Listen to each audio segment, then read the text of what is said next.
before last, Joe Biden said something that drew a lot of attention, most of it critical, in a interview with a African American, Charlemagne the God.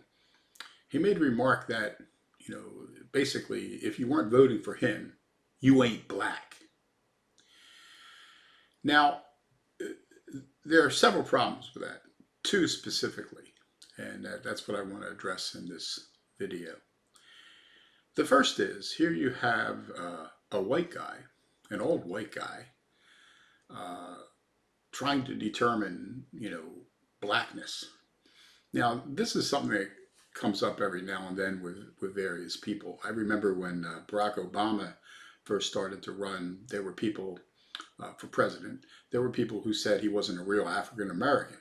And not just white people, actually not mostly white people, it was mostly from the black community. I mean, his father was Kenyan, his mother was white, and he certainly was a person of color. But does that make him, an African American?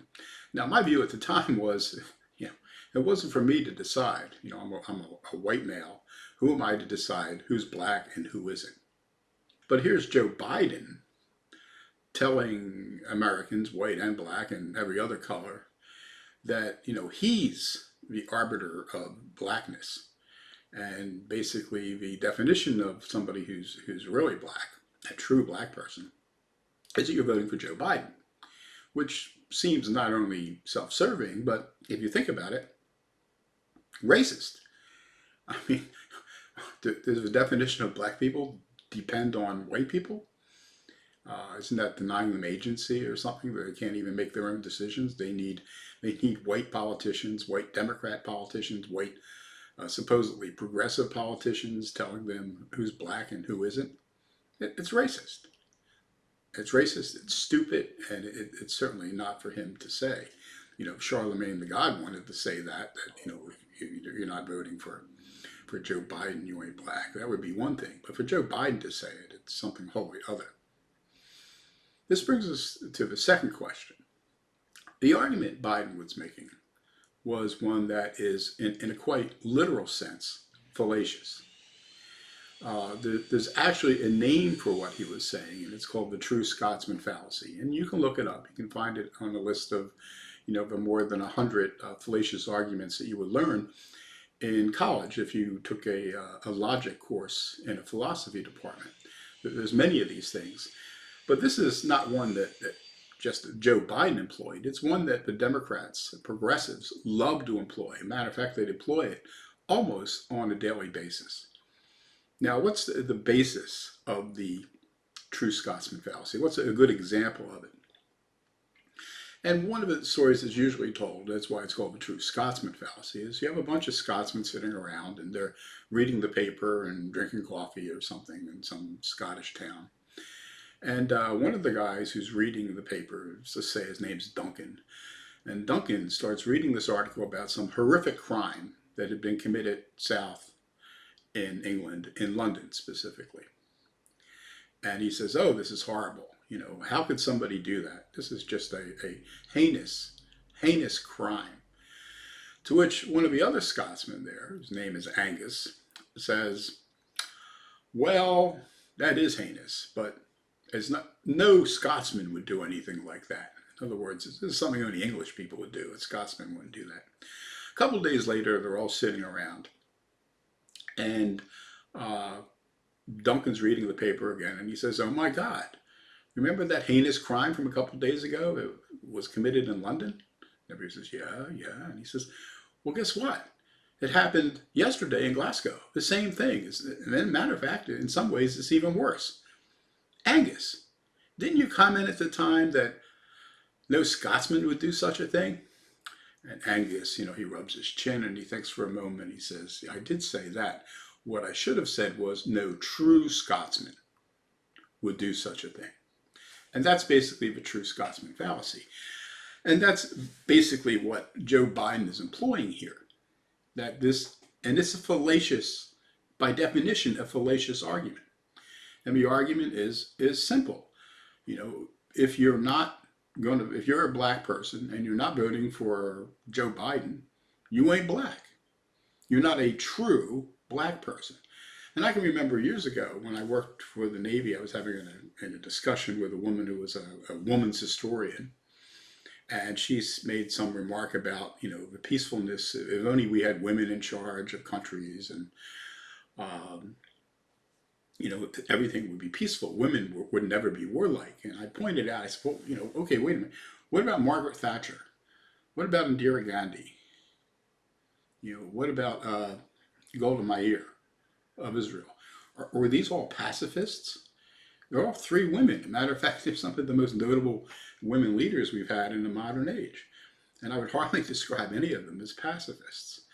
And she thought for a while, just like, Angus did in the Scotsman fallacy, no true Scotsman fallacy.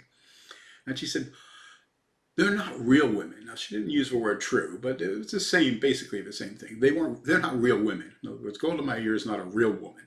Margaret Thatcher is not a real woman. And this is what the progressives do all the time. If you're brown, you just speak with a brown voice. If you're black, you should speak with a black voice. If you don't, then you're obviously not a true Hispanic, or you're not a true African American. There's this fallacy that's employed almost on a daily basis that, if you don't think like all the other people in this group, then there must be something wrong with you. You're not a true member of that group. If you're not all in for abortion on demand, you're not a real woman. And that's the way it goes. And it's a fallacious argument, not just in my opinion. I mean, you can find it online.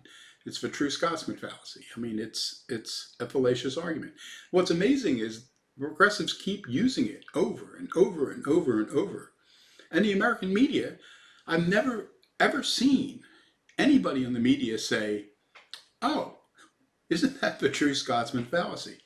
I guess nobody ever went to college or took courses in philosophy or logic, or bothered to look it up on Google. But that's the situation we're in. And it's really pretty disgusting if you think about it, that they do this all the time. And they're doing the same thing now with, defund, which is another logical fallacy, using the same term two different ways in the same, construction. But that's for another video. But yeah, this is really, I mean, it amazes me when I sit here and I watch it, and nobody ever calls them out, and they just do it over and over and over and over and over. And it's beyond being a fallacious argument, beyond being sometimes, in Joe Biden's case, a racist argument. It's also an entirely stupid argument. I mean, think about it. If you think about, black people in Africa, do they all have the same politics? Do they all see everything the same way? If you go to Africa, sub-Saharan Africa, and you look at the, hundreds of millions of people, do they all think exactly alike? Obviously they don't. So if they come here, why would we think suddenly they're all going to have the same exact political views? I mean, that's an absurd argument. You could say the same thing for Mexicans. I mean, Mexicans in Mexico, they have different parties, they have different political views, they all have their own ideas of what government should look like and how it should act. They have various, concepts of everything, philosophical, economics, political, whatever. But they come to the United States and they're all supposed to think the same exact way. Or Asians. I mean, you got Korea. I mean, Korea has all these different political views. There's different parties, and they sometimes assassinate leaders, and they do all kinds of things. But I mean, East Asians come here and they're all supposed to think exactly alike. How do they get away with this? Why can they say these things in the press, on TV, and reporters never say, why would you expect all Africans to think alike when they don't think alike in Africa? Why would you expect all Mexicans to think alike when they don't think alike in Mexico? I mean, isn't that an absurd idea? And it is an absurd idea. And I think I don't need to answer the question or even try to answer the question why the media doesn't challenge them, because the media thinks the same way. The media employs the same logical fallacies, and the media supports for political reasons what these guys are trying to do because they agree with them, and they're not about to challenge them or embarrass them on TV. I mean, nobody's ever going to say to, Congresswoman Presley, didn't you just employ the true Scotsman fallacy in what you said? They're never going to do that. So it never gets done. It never gets checked, and it just goes on and on and on and on. And they say these absurdities, and nobody ever seems to know, pay any attention or say anything about it or challenge it in any way. And so it goes on and on and on. Anyway, hope you got something out of this. If you don't believe what I said, just Google true Scotsman fallacy, and you'll see that I'm not feeding you a line. And if you can, give me a subscription, give me a thumbs up, hit the notification button if you want to receive future videos. And until then, I am out of here.